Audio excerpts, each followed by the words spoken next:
Les réactions sont nombreuses dans les ports de pêche après la disparition du ministère de la Mer en tant que tel.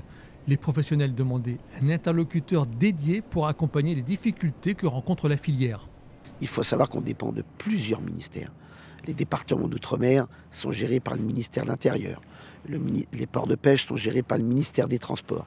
À un moment donné, il faut un vrai ministère qui permette de coordonner tout ça dans une approche globale, dans un ministère de la mer et de la pêche. Et malheureusement, force est de constater que le Premier ministre, à Pau, ne sait pas qu'il y a de l'océan autour de la métropole.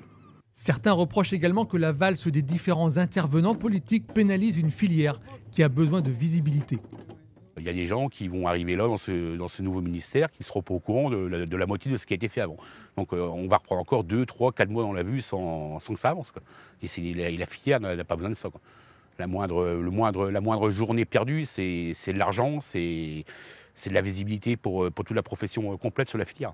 D'autres sont plus mesurés et demandent des actes avant de se prononcer. La pêche fait également vivre des entreprises à terre. On ne pourra juger vraiment de cela que sur des dossiers très concrets qu'on va prendre à bras-le-corps. Dans quelques semaines, on va de nouveau avoir une fermeture du golfe de Gascogne pour une partie de la pêche. On va voir comment on va être défendu à ce niveau-là, comment ça va être reproduit, réanalysé pour les années plus futures. Les pêcheurs artisans, eux, sont sceptiques sur un ministère qui gère en même temps l'écologie et la pêche. Les éoliennes, les parcs éoliens, ça nous supprime nos zones de pêche.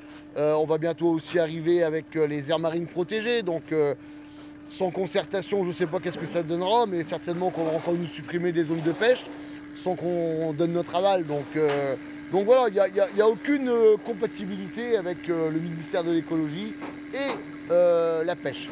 Les renégociations sur le Brexit arrivant à grands pas, la profession souhaiterait vivement un ministère qui soit pleinement au fait de leurs préoccupations.